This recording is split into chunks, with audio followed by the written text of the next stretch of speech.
동안 평안하셨습니까? 한 주간 동안 하나님의 마음에 드는 그런 삶을 잘 살아내셨습니까? 우리가 지난주에 솔로몬의 그 모습을 살폈지요. 솔로몬이 처음에는 하나님을 참 사랑하면서 하나님 앞에 은혜를 구하며 겸손한 마음으로 듣는 마음을 주옵소서, 어떻게 하면 하나님을 기쁘시게 할까, 어떻게 하면 지금 하나님이 맡기신 왕의 역할을 잘할까, 이렇게 생각하면서 하나님 앞에 듣는 마음을 주시라고 겸손하게 반응했던 솔로몬, 그만큼 하나님을 잘 섬겼던 솔로몬이 세월이 흘러서 변질이 되고 말았지요. 변질이 돼서 하나님의 마음을 아프게 합니다. 우상 숭배에 빠지고 쾌락에 빠지고 죄를 짓고 이런저런 부끄러운 모습을 보였음을 보게 됩니다. 알고 보니까 그 원인이 뭐였는가? 사랑의 대상이 바뀌었지요. 사랑의 방향이 바뀌었지요. 열왕기상 3장에 보면 여호와를 솔로몬이 사랑했다라고 했는데, 열왕기상 11장에 보니까 솔로몬이 이방 여인을 사랑했어요. 그래서 그 결과 사랑의 대상 방향이 바뀌니까 사람이 그렇게 변질이 됩니다. 사람의 신앙이 그렇게 변해버립니다. 그래서 하나님의 마음을 아프게 하는 인생을 살고 말았음을 봅니다. 우리가 이 점을 생각하면서 우리가 이 솔로몬의 모습을 반면교사 삼아서 우리 일평생 하나님을 사랑하는 여기 모인 우리 모두가 되었으면 좋겠습니다. 사랑하되 일편단심의 마음으로 한결같이 세월이 흘러도 변함없이, 어떠한 상황 속에서도 어떤 유혹이 와도 변함없이 하나님만을 사랑하면서 하나님을 잘 경외하고 그렇게 인생을 살아들으시는 여기 모인 우리 모두가 될 수 있기를 간절히 소망합니다. 서로 인사하겠습니다. 일평생 하나님을 사랑하는 인생 사십시다. 네, 감사합니다. 이 시간 저는 주의 강림이 가까우니라 라는 제목으로 하나님 말씀 받기를 원합니다. 여러분, 성도라는 단어를 우리가 흔히 교회 안에서 씁니다. 이 성도라는 단어는 거룩할 성자에다가 무리 도자를 씁니다.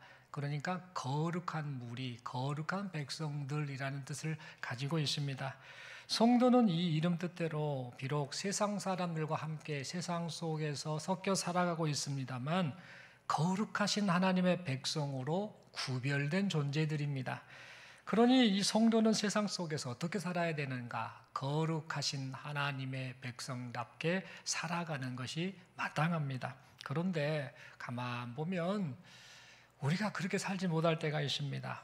세상 사람들의 가치관을 그대로 따라버릴 때가 있지요. 그리고 세상 사람들과 별로 다를 게 없는 모습으로 세상 속에서 살아갈 때가 많은 것 같습니다. 그런데 여러분, 오늘 본문의 말씀을 보니까 이 야고보서 말씀을 보니까 초대교회 당시 성도들도 어찌 보면 우리처럼 세상 속에서 좀 부끄러운 모습을 보인 적이 있었던 것 같습니다. 야고보 사도가 활동하던 당시 성도들은 유다 지역을 떠나서 로마 제국의 전 지역으로 흩어져 살게 됩니다. 왜 그랬는가? 교회가 핍박을 받았기 때문입니다. 핍박을 피해서 이것저것으로 흩어져 살았던 것이지요. 사도행전의 기록을 보면 스데반 집사가 이제 순교를 합니다. 교회가 핍박을 당하며 이 순교를 당했을 때에 이 스데반 집사의 순교를 시작으로 교회가 이제 핍박을 받으면서 점점 이 성도들이 이곳저곳으로 흩어져 살게 됩니다. 그래서 로마 제국 전 지역으로까지 흩어지게 되었지요. 성도들은 핍박을 피해서 이제 새로운 삶의 터전에서 좀 정착하며 예수 잘 믿고 그렇게 살면 되겠구나라고 생각했겠습니다만, 새로운 삶의 터전으로 갔을 때에 그곳에서도 가난과 차별, 박해, 사회적 고립을 겪어야만 했습니다. 여러분, 당시 로마 제국을 보면은요, 겉으로는 평화로웠습니다. 그러나 내부를 딱 들여다보면 부자와 가난한 자의 격차가 극심했던 불평등한 사회였습니다. 경제적 수익이 발생하면 그것을 누가 다 가져갔는가? 바로 소수의 지주나 상인이 이 모든 경제적 수익을 다 챙겨갔습니다. 그래서 다수의 이 백성이라든지 노예, 이 평민과 노예는 하루 품삯에 의존하는 참 불안한 삶을 살고 있었습니다. 로마 제국의 사람들은 최우선 순위, 최고의 가치로 두는 것이 있었는데, 그것은 뭐냐? 명예, 성공, 쾌락, 이런 것을 최고의 가치로 여겼습니다. 그리고 예수님의 가르치면 겸손이라든지 희생 이런 것들은 그것은 일반 사람이 해야 될 것이 아니라 약한 자, 별 볼 일 없는 자나 하는 것이 바로 겸손과 희생이다라고 생각을 했습니다. 그러니까 이 부한 자가 약한 자 위에 군림하는 것, 이것은 당시 로마 제국 시대에 살고 있었던 사람들의 머릿속에는 부한 자가 약한 자를 군림하는 것은 당연한 것 아닌가라고 그렇게 인식을 했습니다. 로마 제국은 다신교 국가였습니다. 그리고 황제를 신으로 숭배했습니다. 당시에 이 로마 황제는 자신의 권력을 계속해서 집중시키기 위해서, 권력을 쥐기 위해서 종교를 이용해서 사람들의 마음을 끌어당겼습니다. 황제가 신이다 라고 그렇게 고백하게 만들면서 자신의 권력을 강화시켰던 것이지요. 로마 제국은 도시 중심의 향락 문화가 발달했습니다. 그래서 로마라든지 고린도라든지 에베소라든지 이런 큰 대도시에 뭐가 있었는가? 목욕탕이 있었고, 극장이 있었고, 검투사 있지 않습니까? 칼로 막 사람을 쳐 죽이는 검투사 경기장이 있었고, 또 연회장과 같은 이런저런 그런 시설들이 즐비했습니다. 그래서 사람들은 쾌락과 오락을 인생의 즐거움으로 여기면서 그렇게 살았습니다. 뿐만 아닙니다. 로마는 성적 문란 그리고 사치 이런 것들이 이 모든 지역에 만연했습니다. 일부 귀족과 상류층은 향락적인 파티를 벌였고 또 사치스러운 생활을 즐겼습니다. 도덕적 타락이 사회 전반에 퍼졌고 당시의 사람들은 인생의 목적을 어디에 두었는가? 즐거움, 즐기는 것, 만족을 누리는 것, 이런 것을 인생의 목적을 두고 살았고 당시의 시대의 풍조가 그런 분위기였습니다. 그래서 백성들도 이 황제라든지 이 상류층 사람들이 사치와 향락을 누리며 사는 것을 보면서 다 지켜보고 있었죠. 그래서 나도 저렇게 살면 좋겠다. 나도 풍요로웠으면 좋겠다. 나도 즐기고 살아야지라는 그런 생각을 갖고 가능하면 그들 역시 그런 삶을 살아보려고 발버둥을 쳤습니다. 이처럼 이 로마 제국은 겉으로 보기에는 풍요로웠고 살기 좋아 보였고 평화로운 모습이었습니다. 그러나 그 속을 들여다보면 강한 사람들, 부한 사람들, 부자들 이런 사람들만 살기 좋은 상황이었지 약한 사람들은 계속해서 고통으로 신음하는 그런 상황이었습니다.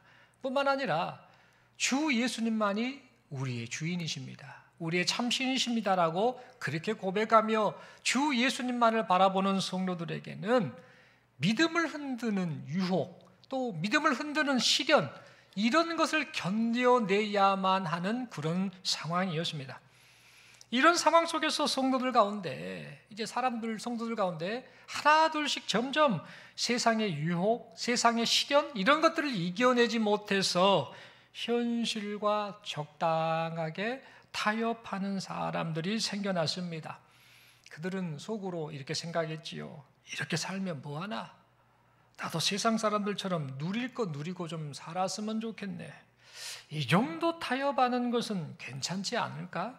뭐 다 그렇게 살던데 다른 사람들도 이렇게 사는데 이 정도 타협한다고 이 정도 신앙과 세상과 적당히 타협한다고 이게 문제가 되겠는가? 이렇게 생각을 하고는 삶의 현장에서 살아남기 위해서 또는 생계를 유지하기 위해서 세상 사람들의 삶의 방식을 그대로 따라 살았습니다. 로마 제국의 사람들처럼 부자가 되는 것, 향락을 즐기는 것 이런 것을 인생의 목표로 삼고 살았습니다. 세상 사람들처럼 돈을 많이 벌어서 그래서 출세해서 약자들 위에 군림하는 인생, 떵떵거리는 인생을 살아봐야겠다라는 그런 생각을 하며 살았습니다. 그들은 세상 사람들의 가치관을 그대로 따라 살았던 것입니다. 이처럼 당시 성도들 중에 일부는 성도라는 이름은 가지고 있었습니다만 세상 사람들과 구별되지 못한 채 정수가 되지 않은 세상이라는 오염수를 그대로 들이마시고 살고 있었습니다. 그 결과 이 세상이라는 이 오염수에 중독이 되니까 그들의 생각, 그들의 마음, 그들의 행동까지 병이 들고 말았습니다. 다시 말해서 이 그들의 신앙이 세속화되고 말았다라는 겁니다. 그런데 문제가 있습니다. 이것도 문제인데 이보다 더 큰 문제가 있었습니다. 그 문제는 무엇인가? 세상에서 조금 타락하고 좀 잘못된 모습으로 사는 것만 해도 안타까운데 그 잘못된 영향을 교회 공동체에 들어와서 그 잘못된 세상 영향을 끌고 와서 그 영향을 교회 공동체 안에 좋지 못한 영향을 끼치고 말았다는 겁니다. 세상적인 불신앙적 사고와 태도를 가진 이 성도들이 오염된 생각, 오염된 마음, 오염된 행동을 교회 공동체 안으로 끌고 들어왔던 것입니다. 그래서 그들로 인해서 교회 공동체 안에 문제가 발생합니다.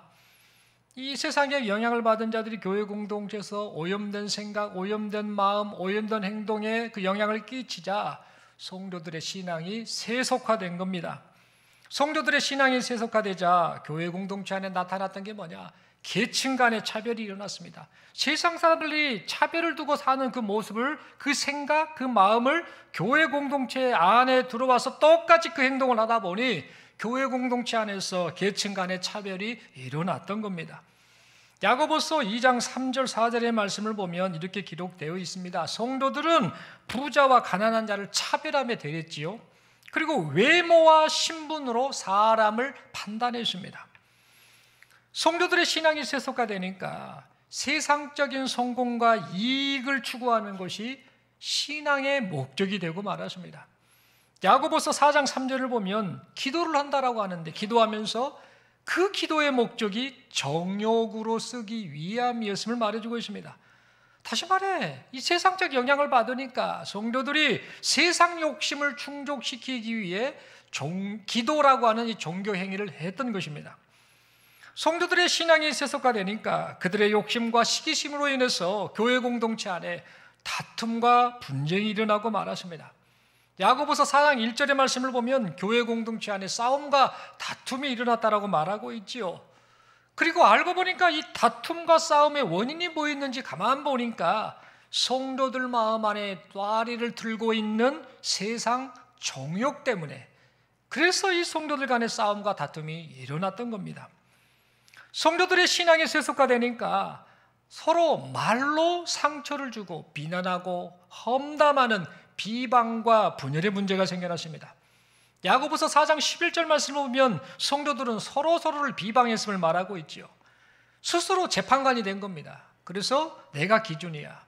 내 기준에 맞지 않는 자는 어떻게 했는가? 판단하고 정죄하고 비방을 했습니다. 성도들은 야고보서 3장 9절 10절의 기록대로 하나님을 찬송하는 입으로 하나님의 형상대로 지음을 받은 지체 형제를 그렇게 저주하였던 겁니다. 성도들의 신앙이 세속화되자 믿음이 있어요 라고 말은 하면서도 실제 삶에서는 말씀에 대한 순종과 행함이 없는 위선적인 신앙생활을 하고 말았습니다. 야고보서 2장 20절의 말씀을 보면 당시 성도들은요, 행함이 없는 헛된 믿음을 가진 허탄한 사람들, 즉 겉모양만 그럴싸한 사람들이 되고 말았습니다. 이처럼 세상 속에서 살면서 세상 가치관에 물든 이 사람들로 인해서 참되고 바른 믿음으로 살려고 하는 성도들, 그리고 그 성도들의 모임인 교회 공동체에 세속화라는 문제가 그만 발생하고 말았습니다. 그래서 이 모든 상황을 지켜보고 있었던 야고보 사도는 세속화로 인해서 신앙이 병든 성도들, 그리고 나도 세상 사람들처럼 적당히 타협하며 적당히 살아가야 되지 않는가? 라고 갈등하는 이 성도들을 향해서 참되고 바른 신앙으로 살아갈 수 있는 비결을 알려주었습니다. 그 비결이 뭔가? 그 비결은 바로 주의 강림이 가깝다라는 사실을 잊지 말라라는 말씀이었습니다. 야고보 사도는 말을 합니다. 형제들아, 주께서 강림하시기까지 길이 참으라. 비록 풍요와 만족을 주는 세상 유혹이 좋아 보이거나 세상 가치관을 따르지 않아서 많은 고난과 핍박을 받는다 할지라도 세상 유혹에 흔들리지 말아라. 농부가 땅에서 나는 귀한 열매를 바라며 길이 참으면서 이른 비와 늦은 비를 기다리는 것처럼, 그래서 마침내 결실을 얻게 되는 것처럼 주께서 강림하시기까지 길이 참으라. 마음을 굳건하게 하라. 주의 강림이 가까우니라 라고 그렇게 이 야고보 사도는 말하였습니다. 그러면서 교회 공동체를 향해서, 성도들을 향해서 권면하면서 말하지요. 형제들 간에 서로 원망하지 말라라고 말하였습니다. 여기서 여러분, 원망하지 말라라는 이 의미는 어떤 의미냐면, 지금 이 부자들이 불의한 방법으로 막 억압버렸지 않습니까? 그게 세상 그 당시의 풍조 상황이었는데, 그것이 교회 공동체 안에까지 끌어 들어와서 지금 계속 그 영향을 주다 보니까, 그런 상황 속에서 성도들 마음에 어떤 생각이 드는가? 세상에서도 이렇게 대접 못 받고 교회 공동체에서도 대접 못 받고 하는 이런 생각이 있지 않겠습니까? 그런 상황이라 할지라도 원망하지 말라라는 그런 의미로 한 말이었습니다. 왜 이렇게 우리는 힘이 드냐? 하나님은 이 상황을 보시고 왜 침묵만 하시지? 라는 그런 원망을 하지 말라라는 말씀이었습니다. 뿐만 아니라 욕심과 시기, 비교하는 마음을 품은 채 그렇게 원망하는 그 모습을 갖지 말라는 의미의 말씀이었습니다. 다시 말해, 예수를 믿어도 왜 내 상황은 변하지 않나? 왜 저 사람은 나보다 잘 되나라는 그런 원망의 말, 원망의 생각을 갖지 말라라는 의미로 야고보 사도는 지금 성도들에게 말을 했던 겁니다. 그리고 이렇게 말한 이 야고보 사도는 이제 다른 이야기를 합니다. 하나님의 말씀을 선포한 선지자들이 인내했지 않았느냐? 고난 중에서도 끝까지 인내했지 않았느냐라는 사실을 각인시키며 말했습니다. 그러면서 고난받았던 욥이 인내하면서 결국 하나님의 은혜와 긍휼을 입게 된 사실을 말하면서, 하나님께서 지금 고난받고 있는 성도들도 여전히 불쌍히 여기시고 주의 강림의 때에 반드시 자비로 회복시키실 것이니 인내해라, 주의 강림을 기다리며 인내하라라고 그렇게 말하였습니다. 여러분, 결론적으로 야고보 사도는 끝까지 참고 견디는 자에게 하나님께서 자비와 긍휼로 회복의 결말을 주실 것이니, 성도는 불의한 세상 속에서도 세상과 타협하지 말고 세상에 마음이 빼앗기지도 말고 오직 주의 강림, 주의 재림을 바라보면서 인내해야 합니다라고 그렇게 말을 하였던 겁니다. 사랑하는 성도 여러분, 이 약속의 말씀은요, 오늘날 우리 모두에게도 동일하게 주신 말씀임을 믿습니다.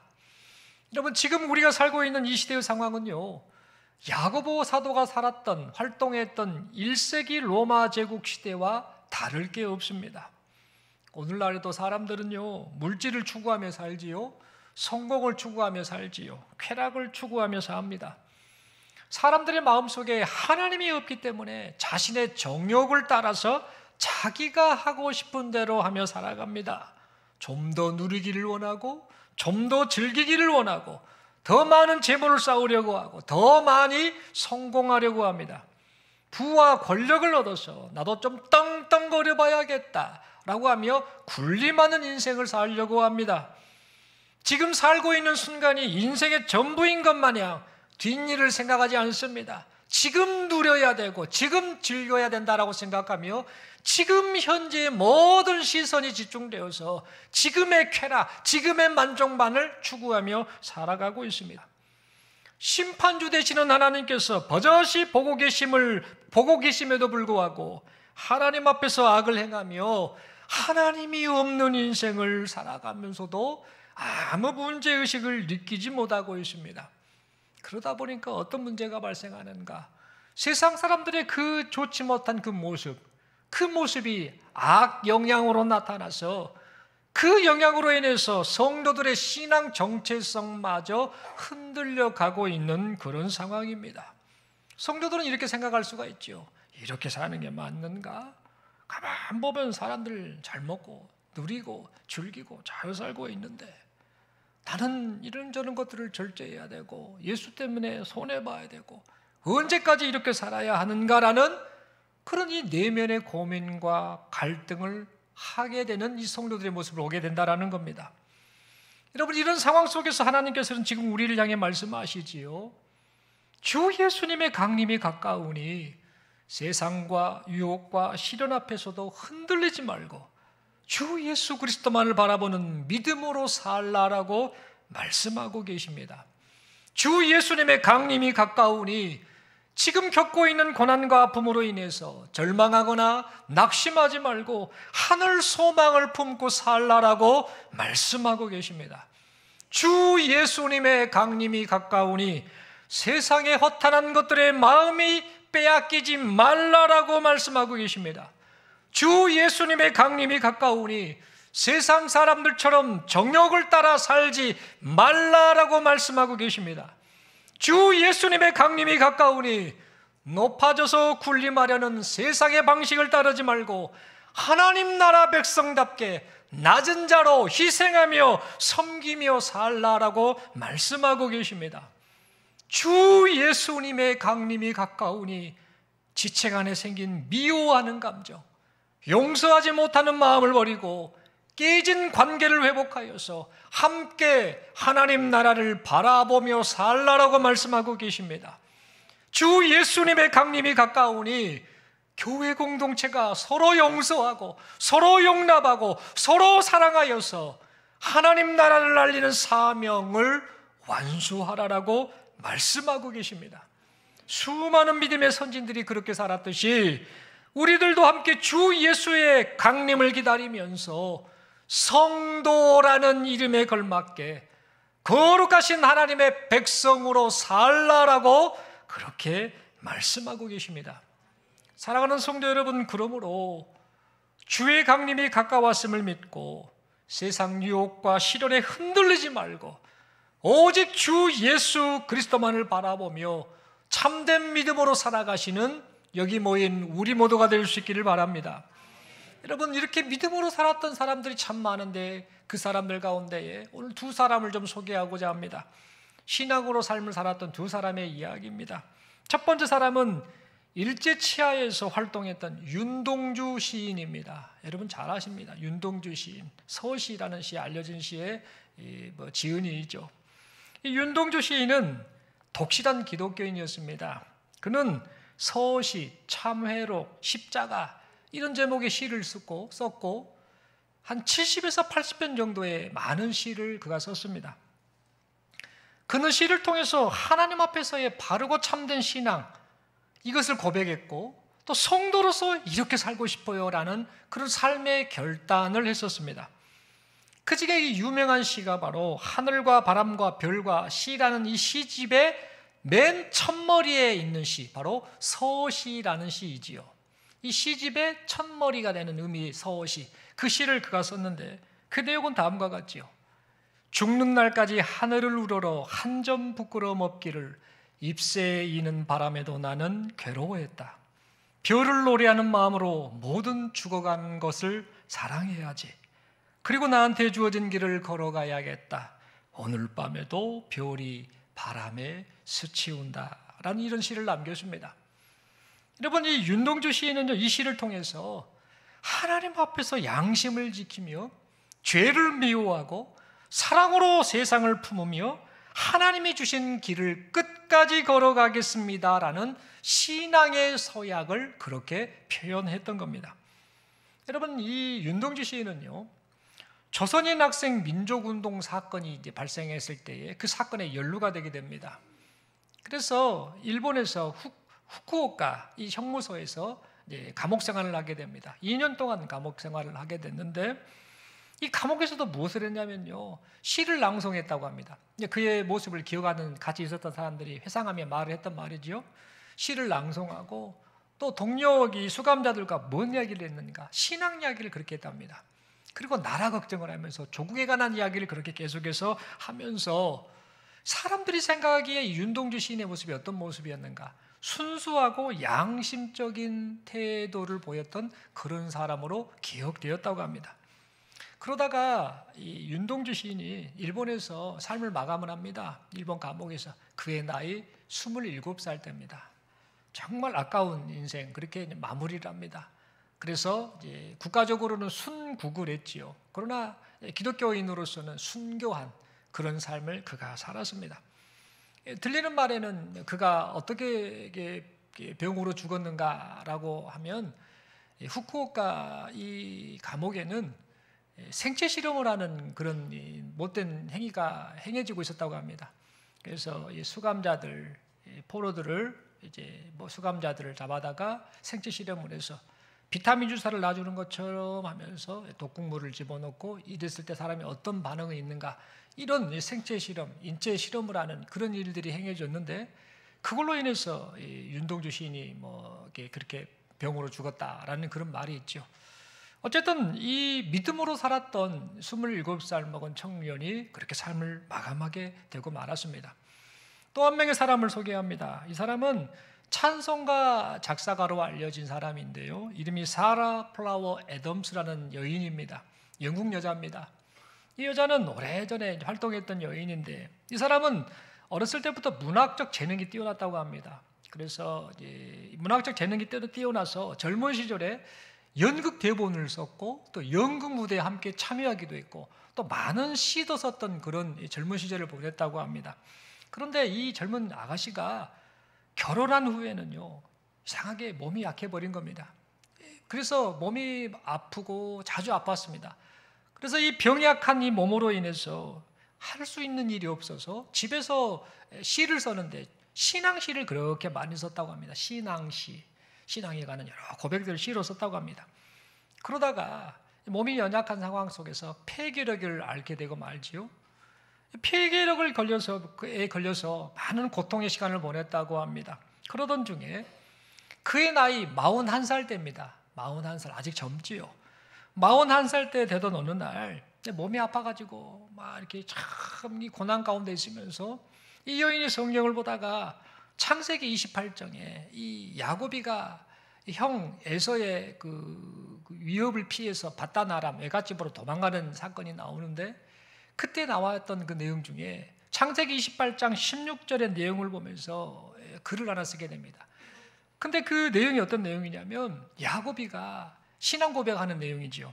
여호와께서 과연 여기 계시거늘 내가 알지 못하였도다 라는 이 말씀, 이 고백을 한 것을 이 사라 플라워 애덤스라는 여자가, 이 여인이 그것을 딱 읽고는요, 하나님 앞에 고백을 하게 됩니다. 지금 자신이 처한 상황이 고난이었기 때문에. 그래서 이 고난을 겪고 있는 상황 속에서 야곱이가 고백했던 그 고백과 같은 고백을 갖게 됩니다. 어떤 고백을 하는가? 하나님께 더 가까이 나아가길 원합니다. 하나님께 더 가까이 나아가길 원합니다라는 그 마음을 가지고 이 찬양시를 썼는데, 그 찬양시가 어떤 곡인가?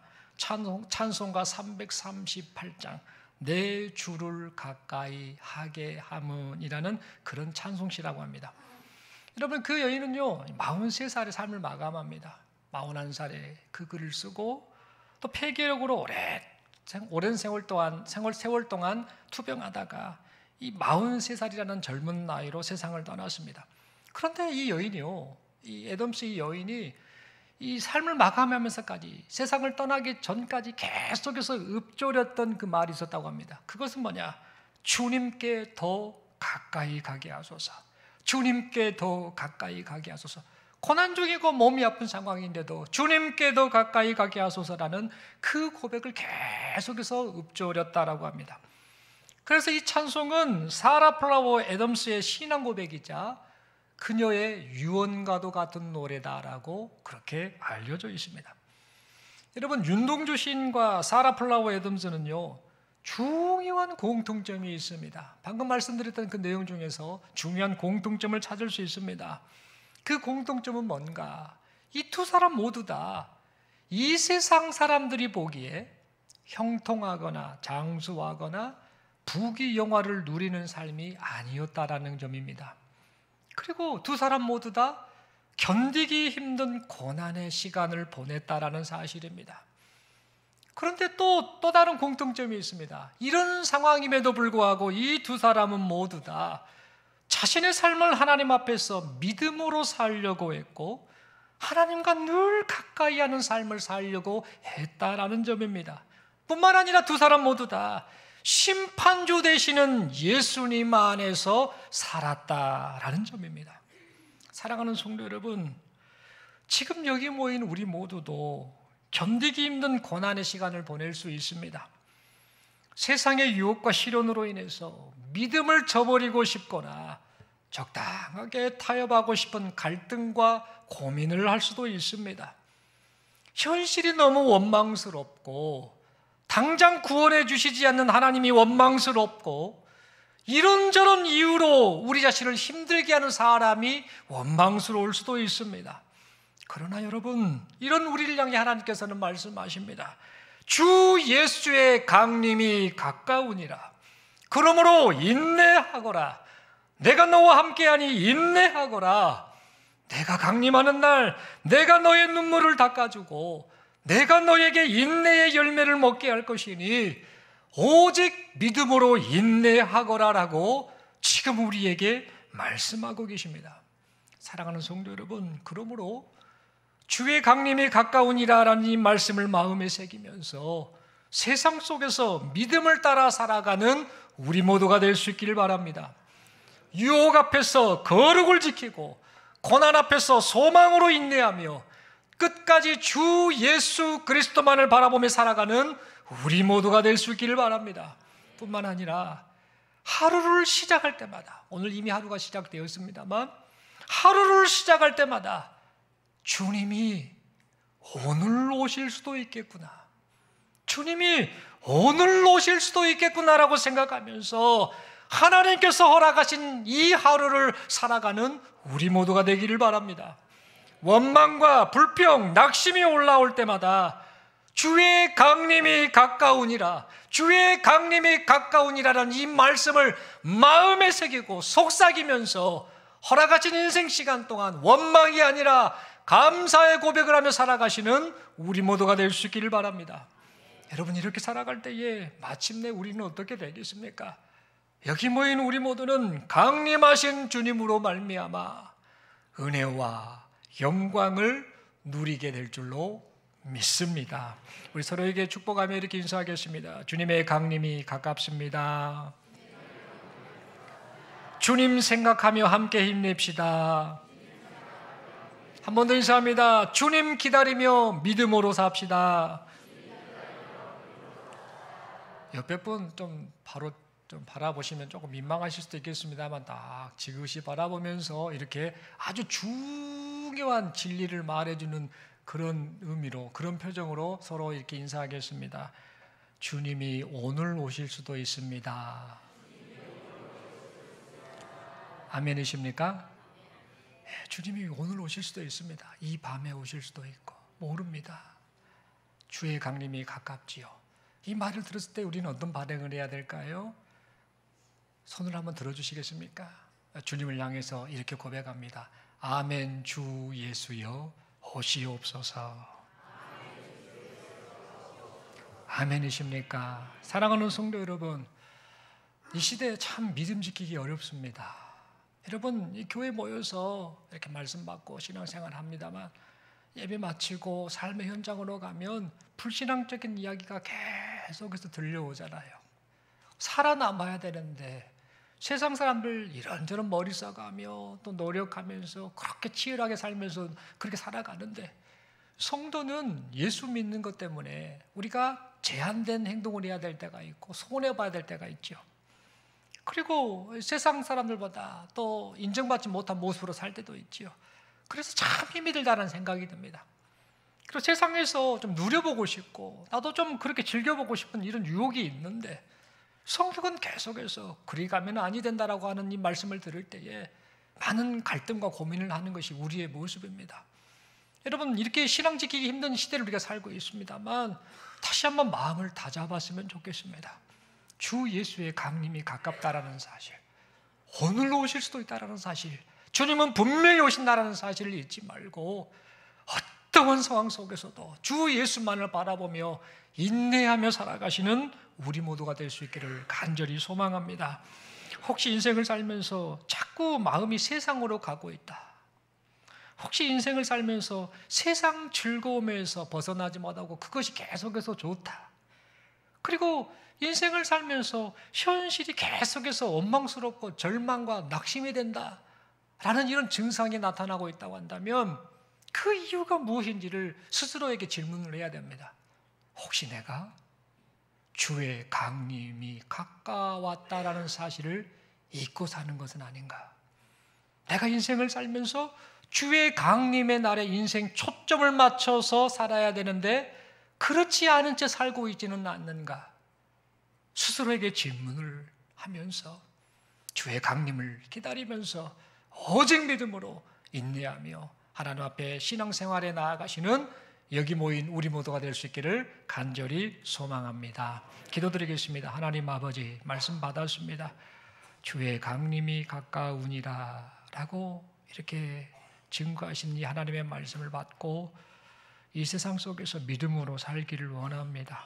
예수 믿는 것 때문에 손해보고 예수 믿는 것 때문에 이런저런 고민하고 갈등하고 또 그렇게 산다 할지라도 또한 때때로 세상이 좋아 보여서 세상에 잠시 마음이 빼앗겼다 할지라도 이제는 마음을 다잡고 주의 강림을 기다리면서 깨어서 믿음으로 삶을 살아드리는 우리 모두가 되게 하여 주시옵소서. 인생을 살면서 후회 없는 인생을 살게 하시고 우리 인생의 최종 끝이 주의 강림으로 인해서 은혜와 영광을 누리게 된다는 사실을 기억하며 예수 믿는 것이 영광이고 예수 믿는 것이 은혜다라는 사실을 깨닫고 고백하면서 주 예수 그리스도를 사랑하고 진실로 믿고 살아가는 여기 모인 우리 모두가 되게 하여 주시옵소서. 이런 해주심을 믿습니다. 감사합니다. 우리 주님 예수님 이름으로 기도드리옵나이다. 아멘.